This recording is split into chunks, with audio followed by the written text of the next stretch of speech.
Good morning, everybody. Welcome to this next webinar in the series of sessions that we've been hosting here at Ask4. I hope you've been able to participate in some of the previous sessions. If not, I'll signpost some how to get to the recordings at the end. Thank you for joining us. We're looking at IoT and ESG today, so we'll obviously it should be quite a bit to talk about, quite hot topics for the sector. Yes, some quick introductions from our side. If you're joining this, you probably know a little bit about Ask4 already. We're a specialist provider of managed internet services to the multi-tenant sector across Europe. So there's myself, Billy Consulis, and my colleague Mika Fell from the Ask4 side of the fence today. Many of you are probably familiar with Mika already. We're also joined today by a guest expert, Falk Blyle from Utopi. So thank you very much to Falk for joining us.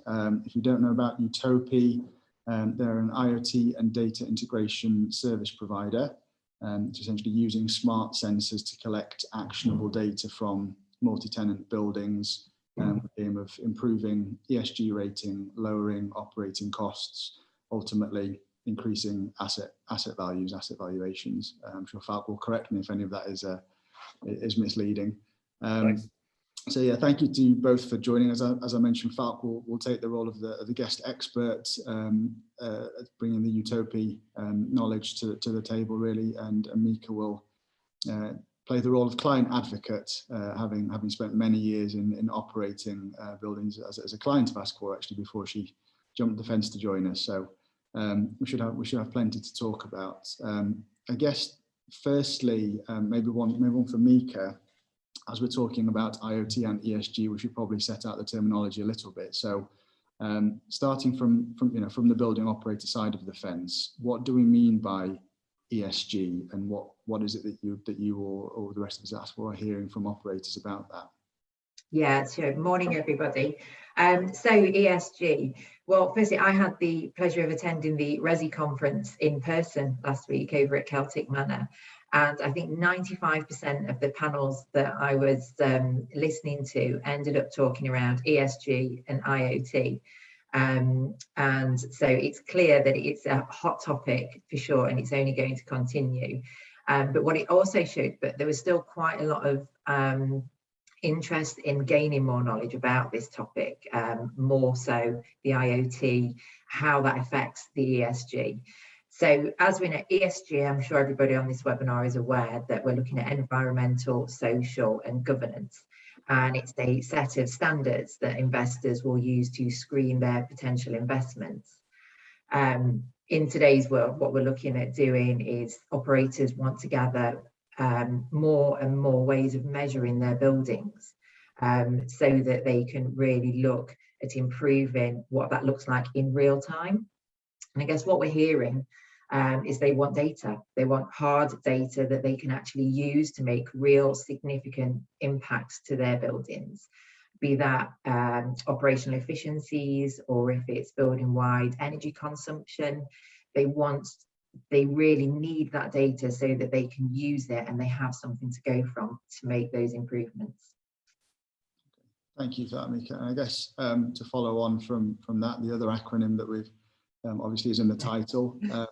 Falk, when we talk about IoT in the context of this discussion with ESG, what do we really mean by that? Yeah, so IoT stands for the Internet of Things, and it literally means, or it's a catch-all phrase really, that means that any thing or device that is connected to the internet that isn't human operated as such. So from that point of view, it includes sensors and sometimes control devices also, which will, on the one hand, sense the environment around them and then report that data centrally and make that process automated, cost-effective, and more straightforward than it would otherwise be. And then once that data comes in to a central repository, then there you have the opportunity to analyze it and then also to make decisions based on that data. And in some cases, some IoT devices then allow you to actually control the environment, whether it's switching a device or a system on or off, or do similar things to that. So that's really it. And in the context of ESG, that may be, for instance, controlling an HVAC system or a heater, or other devices, that have an impact on resource and energy consumption. Okay. So I guess you just touched on it there, but what type of sensors would we be talking about? Do you have any examples you could give us, and the sort of data that operators could be thinking about collecting? Yeah, so earlier on we talked about the fact that you want to understand energy consumption, for instance, and energy metering is a great IoT use case, where rather than just receiving the data that comes from a bulk meter and somebody maybe having to go into the basement and have a look at the meter and take down that reading, and not understanding which parts of the building are actually the high consumers. If you have sub-metering within a building, and that is IoT enabled, then basically it gives you the opportunity to measure at a granular level what consumption is. And with that, you are then able to actually spot outliers. And you'll be able to understand where perhaps unexpected consumption is happening or excessive consumption is happening. And that then gives you the opportunity at that point to potentially investigate further. Another great example is understanding the indoor environmental conditions within a space. So if we talk about a built-to-rent building or a student accommodation building, understanding simple things like temperature and humidity, and perhaps other metrics also like CO2 concentration within rooms, it gives you the opportunity then at that point to actually understand and perhaps correlate the data that comes from an energy meter on the one hand and the indoor environmental conditions on the other. So what used to be a black box for operators, basically the spaces that they would be operating, becomes a space that becomes far more transparent and gives you the opportunity to address issues before they become problems. And then the other thing is we talked about potentially controlling also, and it's then possible to control, for instance, heating or ventilation systems and so on. And ideally, Nika mentioned that earlier on, doing those kinds of things in real time, because these kinds of things, if you spot them, and if you have things coming out of a tolerance, effectively, you want to address and deal with those as quickly as possible in order to stop energy or resources being wasted.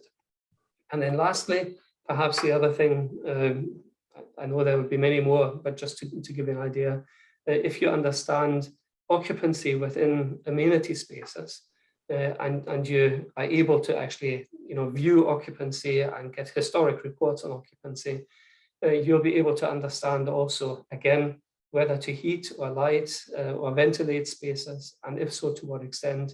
Because if you have a space that can accommodate 50 people, for instance, and you only have 2 or 3 in them, then you might need to act differently than if it is fully occupied. So those are perhaps a couple of examples of the types of sensors that you could deploy. Countless other cases, but these are a couple that I feel are relevant specifically to ESG. That's great, thank you.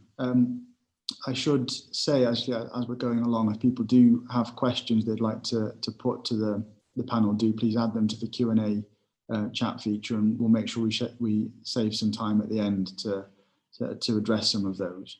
I guess just to Falk again, just moving on to the next step in that process, as I can imagine it. There's a lot of data being gathered by the sensors that you mentioned, or can be gathered by the sensors that you mentioned. How do we deal with the next step in that? So how is all that information, all that data that's being gathered, then collated and presented to the operator? How do operators actually access that data? Okay, so typically what you would do is you would have that data coming into or being transmitted via gateways or via a network within a building to a web-based core platform that actually stores the data and then provide some analysis and some visualization of that data. And perhaps I can share with you just a couple of very simple examples as to what that might look like.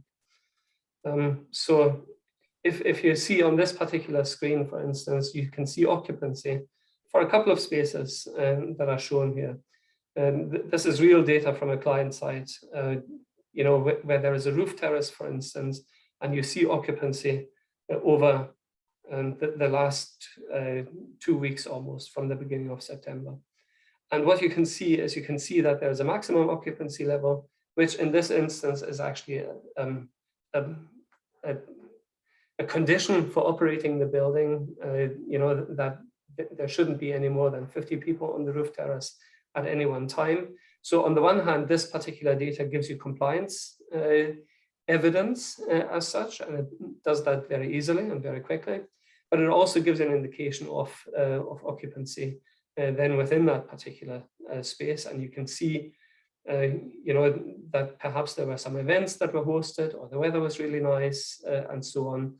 And at the same time, you can also see that perhaps under normal conditions, you might get between 10 and 20 people on the roof terrace at that particular point. If you take the library example here, you can see again occupancy, and here you may have COVID concerns, if you like, and you may have set some maximum occupancy based on that. And again, it gives you that compliance evidence, and it also gives an indication as to whether that space is utilized to a full extent or otherwise. And what an operator may do is they may see that there is a space that is perhaps less occupied, and then that can lead to further investment decision or changes in operation, where you may want to repurpose a space based on that particular data. Or you may want to, again, look at how a space is ventilated. So this is one example of where occupancy comes in. Having a multi-sensor in a building gives you a great depth and variety of different types of metrics that you can gather. So if you have a building with several levels and several spaces, if you like, or rooms or apartments, you can then basically look at things like temperature or humidity or noise or CO2, and then can look at a glance at a building and actually see where outliers are. So using this technology, for instance, we've spotted spaces that have had insufficient ventilation. And in that case, speaking to operators, for instance, about getting a ventilation system, reconfigured or tweaked and set up in such a way, that the CO2 levels, for instance, wouldn't rise above a particular level. So, but this kind of heat map, and when I talk about heat map, it's not just about temperature, but you can actually look at a variety of different metrics also that may be gathered for a space, and you get a deep insight then into that. So this is one way as to how this may be visualized as such, but visualization is only part of it.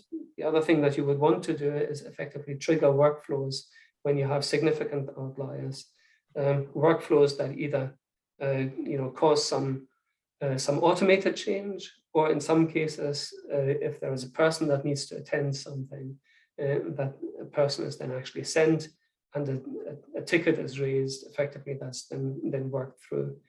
And it's by tying these kinds of data insights to real actions, that's where the real benefits then come and can materialize. Can I just add into that? So just because we've had a question come through that seems really relevant to that point that you were just making there. Yeah, sure. Alk.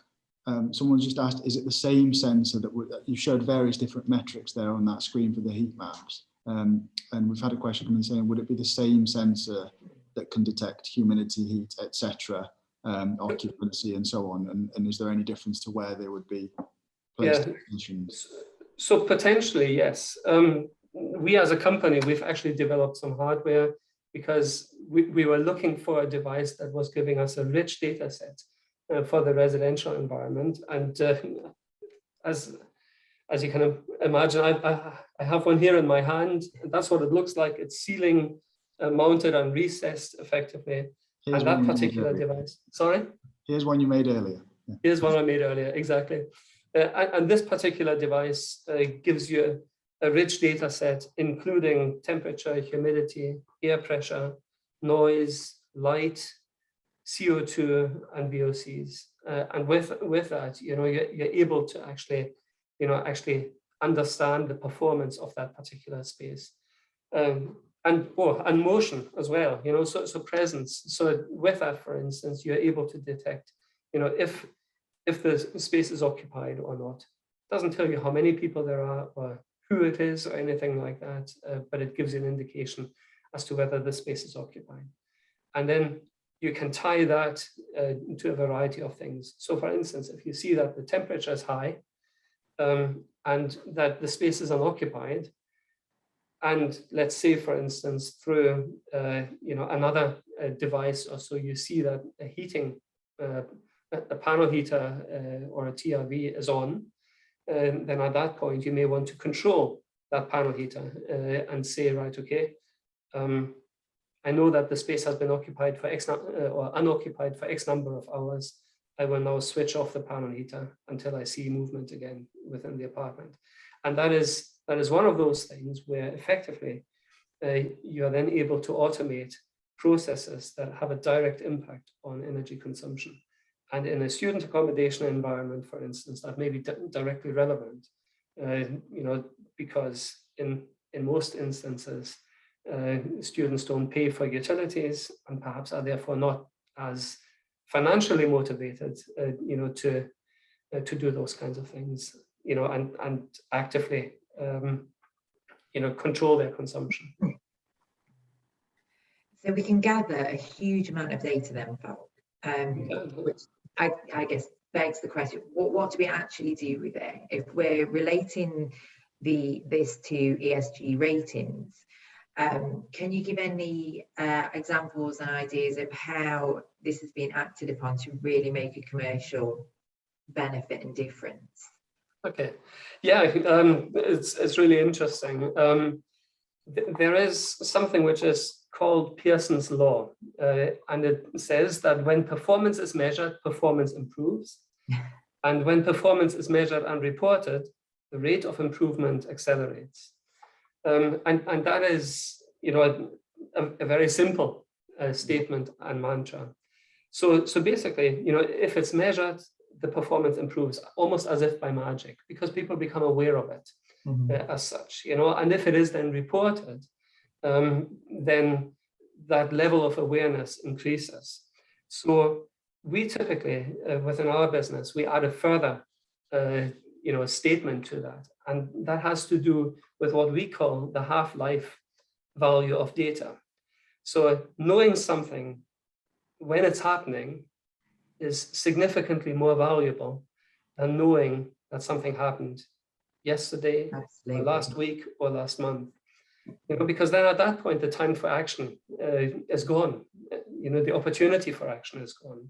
So therefore, especially when it comes to utility consumption, you want to be able to spot outliers at that particular time, and you want to then be able to act on them in some shape or form. So if you look at ESG and ESG performance frameworks, GRESB is one of them. At the moment, all they mandate typically is that you measure, okay, so that you're able to sub-meter, for instance, and that you measure. It doesn't, at this stage, talk about actually then being able to control energy consumption. But GRESB as a standard is one that is going to evolve and change, and at some point, the control element will come in. So today, when you look at the multi-sensor and a relay, for instance, a meter, for instance, it gives you the opportunity to measure and report.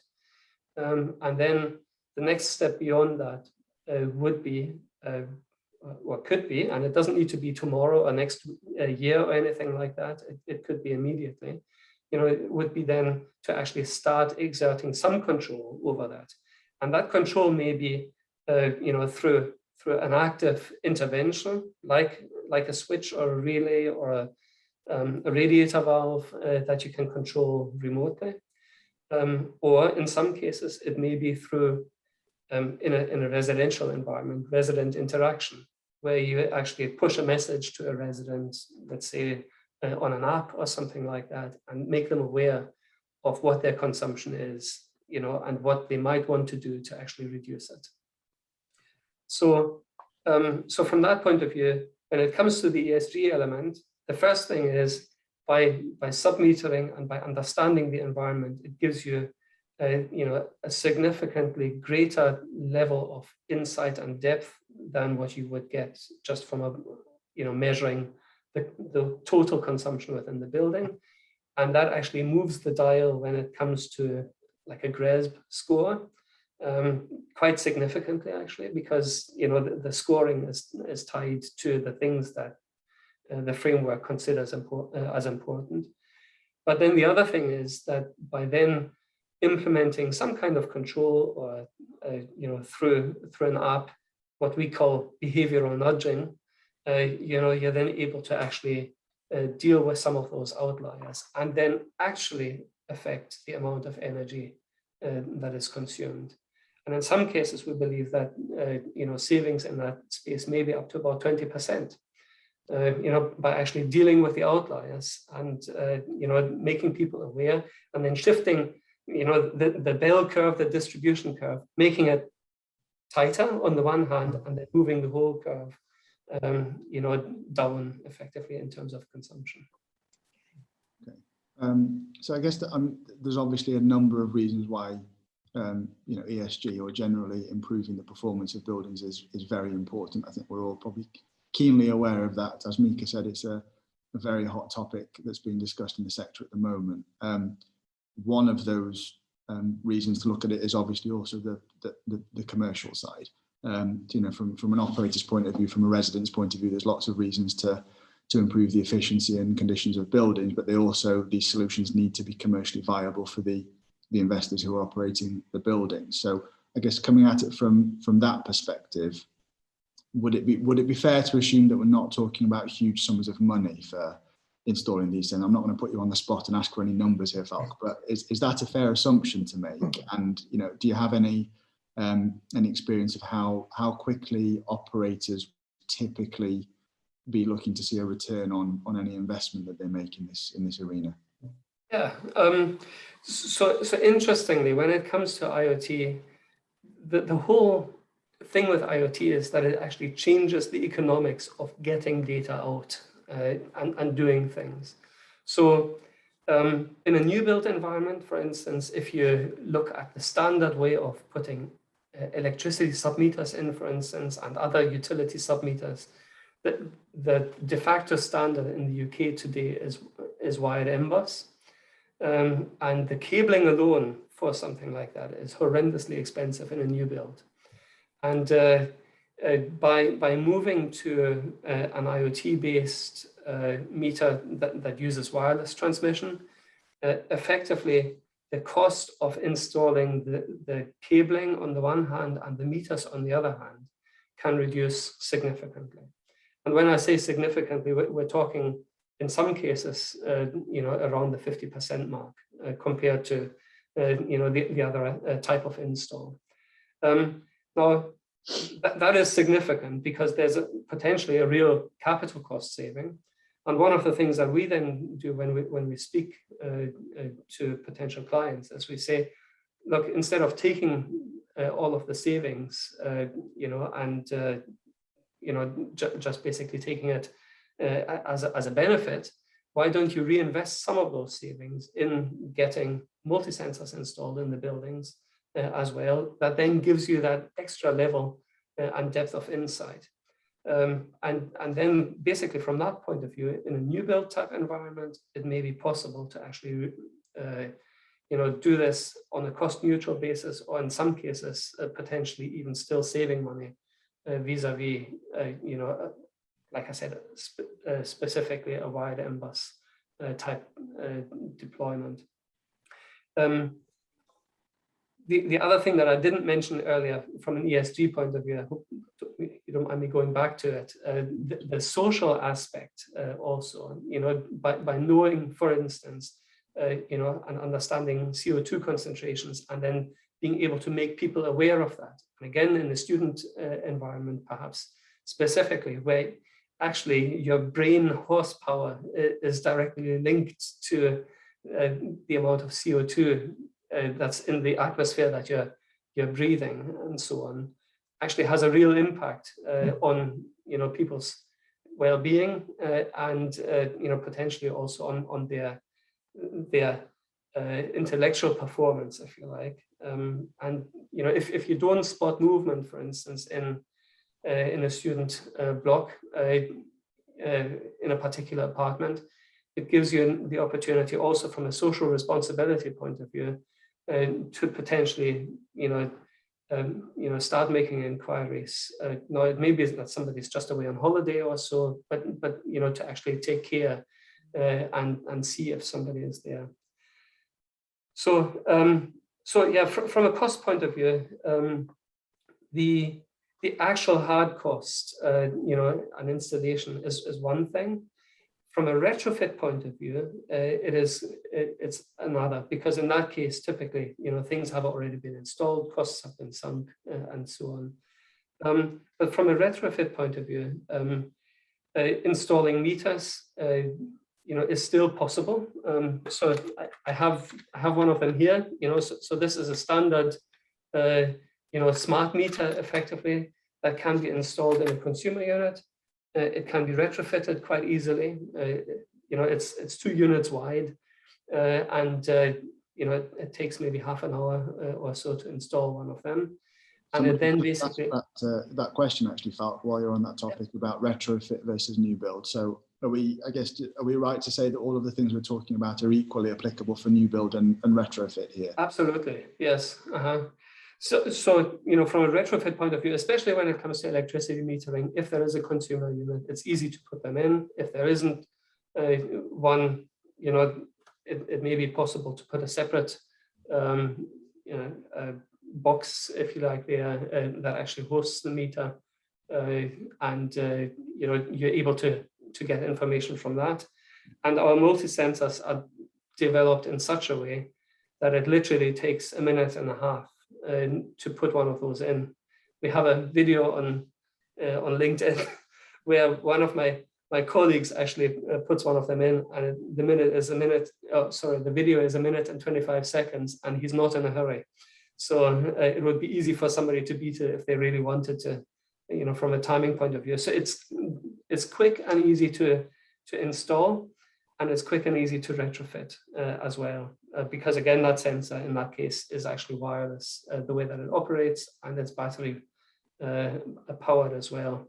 So from that point of view, it's low impact really when it comes to the retrofit piece.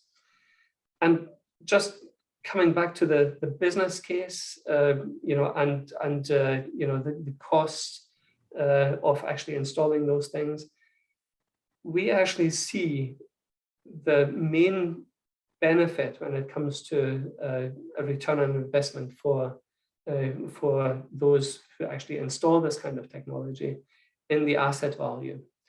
And the best way to look at that is if you have 2 cars, same age, same mileage that they have done. One comes with the full service history and the other one doesn't.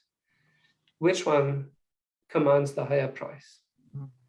And if effectively what you have is, with IoT, you're then able to actually, provide effectively the evidence, the full service history for the building, showing what the actual performance is within the building.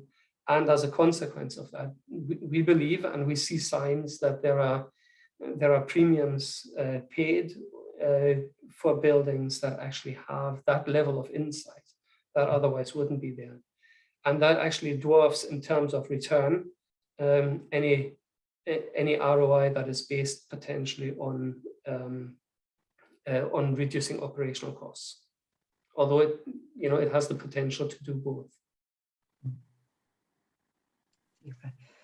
So if we can just jump back a minute, Val, sorry, Yeah. back to this data that we're collecting. There's so much of it, which is fabulous.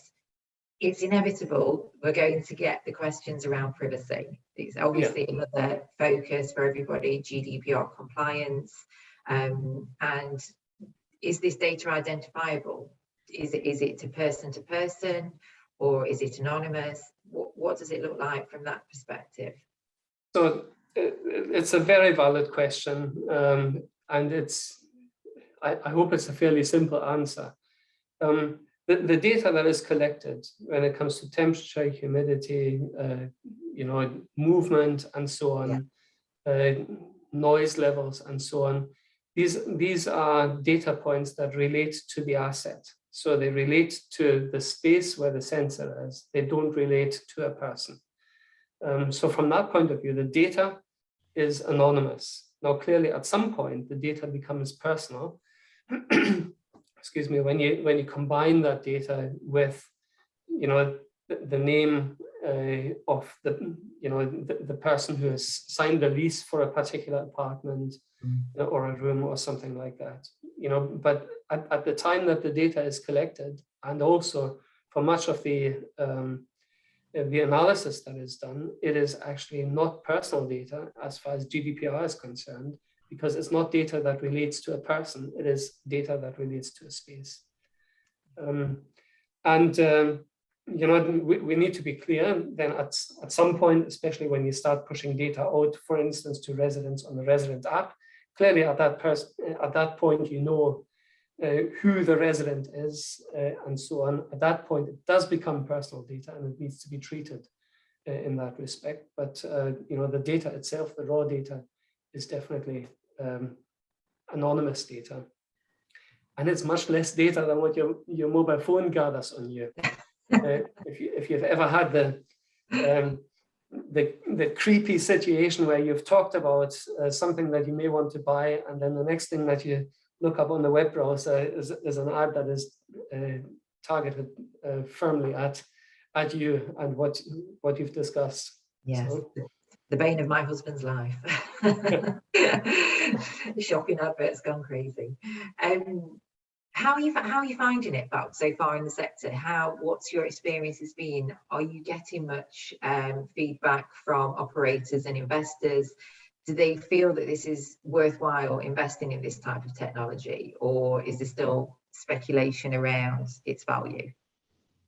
So it's really interesting, because your experience at the Resi conference is really reflected in what we see also. Okay. That there is real enthusiasm, and in some cases, perhaps a degree of, I don't want to say helplessness, but almost a view as to, well, how do we do this? How do we get our hands on this? And this is difficult. It's expensive. In some cases, we don't even know how to start. And really, the thing is, IoT offers the opportunity to provide, some significant contribution, to the ESG question or challenge, if you like, that is there. And interestingly, ESG almost is the new word for operational efficiency. On the one hand, and governance. Typically, people want reports and all those kinds of things anyway. But what IoT does is it actually gives you the opportunity to provide, a richer data set, a more relevant data set in real time and in a transparent way. And it makes that information readily accessible and available. And that makes all the difference. So we actually see enthusiasm in many cases, from people who say, well, we've been asking ourselves, how do we deal with those kinds of things? Who then basically take, and maybe do a proof of concept to actually understand the data that comes out and what you can then do with it afterwards. Excellent, thank you.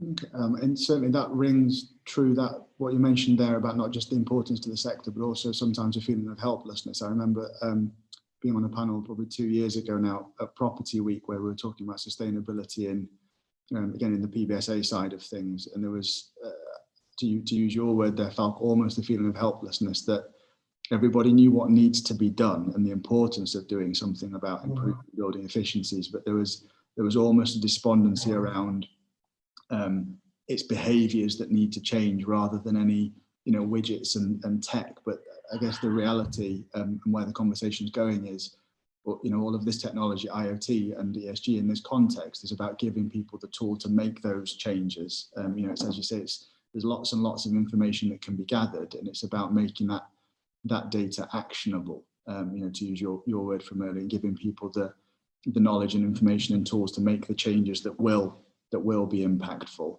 I'm conscious of time, guys. We are slightly running over, but it's a conversation that could go on much longer. With a couple of questions still that have come in, so I will try and get to those. I guess if we really briefly summarise what we've talked about today, it is again that IoT is about giving operators the data that they need to make informed changes to the way that they operate, which in turn is, yes, about improving ESG rating and ticking boxes, but also most importantly, the well-being of the residents. This whole business, the whole sector is about the people that we, that we're all seeking to accommodate and provide services for. So it's really about how do we gather and use, actionable data to improve the efficiency of those buildings, improve the conditions, and reduce the costs. So the commercial side of things as well. One of the questions that's come in is probably very relevant from the Ask For side of things. We talk a lot about connectivity, obviously enough.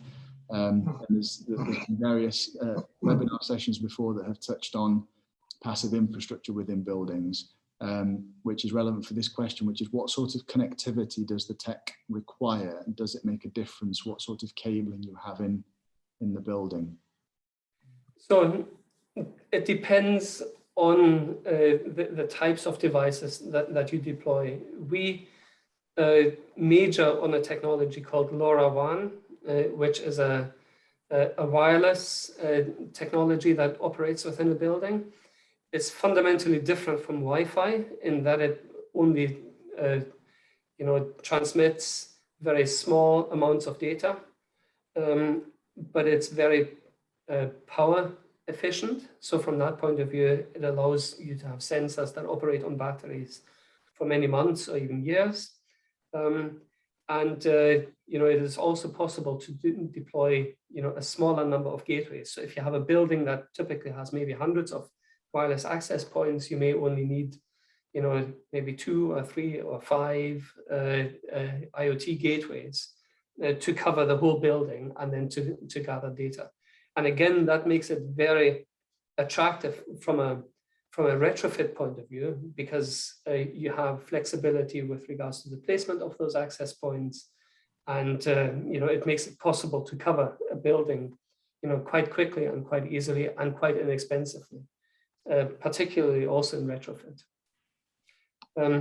There are some other things, for instance, like the people counting. Certainly the people counting solution that we primarily use is based on an overhead 3D CCTV camera that actually needs to be powered. So it requires a PoE LAN connection.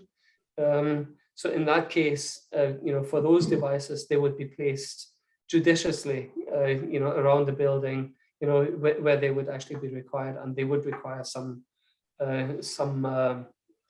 cabling and connectivity. But we also have some LoRa-based people counters that give you directional information.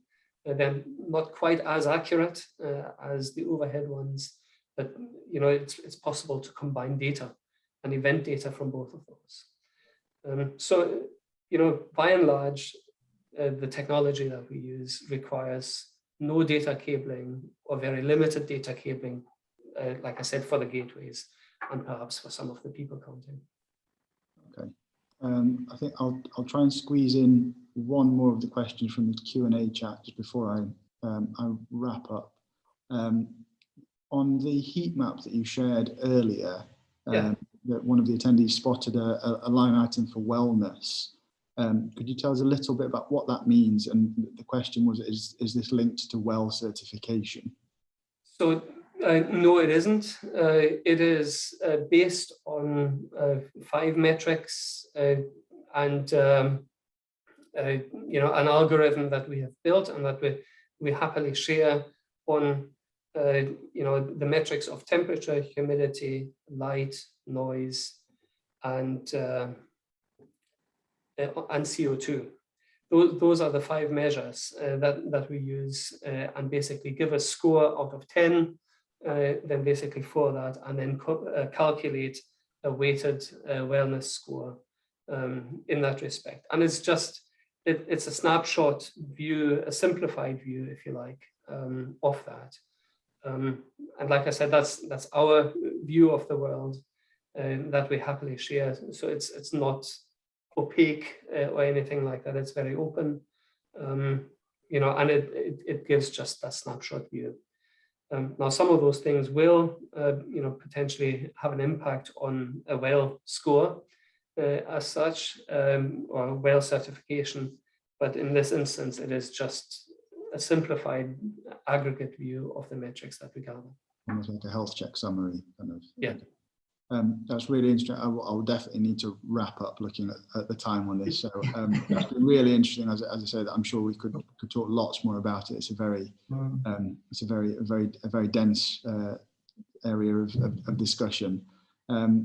We are actually going to be doing another webinar in this series called IoT and the Resident Experience. So we've obviously talked a lot today about things, I guess, from an operator, possibly even from an investor standpoint. We'll be doing a separate session looking at, you know, what IoT means for the resident experience. So that should be another interesting session. And I hope the attendees today will be able to join that one as well.